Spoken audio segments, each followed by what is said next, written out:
கரூர் சம்பவம் தொடர்பாக கைதாகியிருந்த தாவேக மாவட்ட நிர்வாகிகள் விடுவிக்கப்பட்டிருக்கிறார்கள். மாவட்ட செயலாளர் மதியழகன் மற்றும் பவுன்ராஜ் ஆகியோர் விடுவிக்கப்பட்டிருக்கிறார்கள். வழக்கிலிருந்து விரிவான தகவல்களோடு செய்தியாளர் மணிகண்டன் இணைந்திருக்கிறார். மணிகண்டன், வணக்கம். தொடர்ந்து விவரங்களை பதிவு செய்யுங்க. வணக்கம்.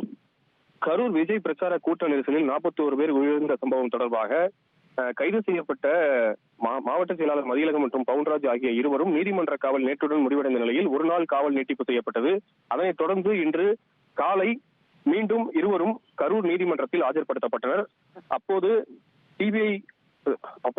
எஸ்ஐடி தரப்பு வழக்கறிஞர்களும் தாவேகா தரப்பு வழக்கறிஞர்களும் காரசார விவாதத்தை முன்வைத்தனர். குறிப்பாக சிபிஐ விசாரணை எடுக்கும் வரை காவல் நீட்டிப்பு வேண்டும் என்றும், சிபிஐ அதிகாரிகளுக்கு உச்சநீதிமன்ற உத்தரவுப்படி தமிழக அரசு முழு ஒத்துழைப்பு வழங்கும், காவல் நீட்டிப்பு வேண்டும் என்றும் எஸ்ஐடி தரப்பு வழக்கறிஞர்கள் கோரிக்கை வைத்தனர். இதை அடுத்து தாவேகா வழக்கறிஞர் வாதத்தை வைத்த போது உச்சநீதிமன்ற உத்தரவுப்படி எஸ்ஐடி கலைக்கப்பட்டுள்ளது, அதனால் காவல் நீட்டிப்பு கேட்பது தவறு என அவர் தரப்பு வாதத்தை முன்வைத்தார்.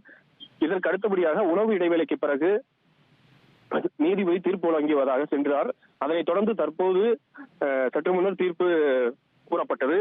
இதில் கரூர் மாவட்ட செயலாளர் மதியழகன் மற்றும் பவுன்ராஜ் ஆகிய இருவருக்கும் காவல் நீட்டிப்பு இல்லை என்று நீதிபதி உத்தரவிட்டார். நீதிபதியின் இந்த உத்தரவு காரணமாக இருவரும் விடுவிக்கப்பட்டுள்ளனர். இதில் குறிப்பாக நீதிபதியின் உத்தரவுகள் இன்னும் சற்று நேரத்தில் வெளியாக உள்ளது. மேலும் சிறை நடவடிக்கைகள் முடிந்த பிறகு நாளை இருவரும் வெளியே வருவார்கள் என்று எதிர்பார்க்கப்படுகிறது. குறிப்பாக இந்த தீர்ப்பின் பின்னணியில் உச்சநீதிமன்றத்தில் ஏற்கனவே பல்வேறு வழக்குகள் காரணம் காட்டி தாவேகா தரப்பு வழக்கறிஞர் வாதத்தை முன்வைத்திருந்தார். அந்த வழக்குகளின் அடிப்படையில் உச்சநீதிமன்ற உத்தரவை ஏற்று நீதிபதி தற்போது இருவரையும் விடுவித்துள்ளார். தகவல்களுக்கு நன்றி மணிகண்டன். உங்கள் தந்திவன் தொலைக்காட்சியில் தெனாலிராமன் தினமும் மாலை 6 மணிக்கு காணத் தவறாதீர்கள்.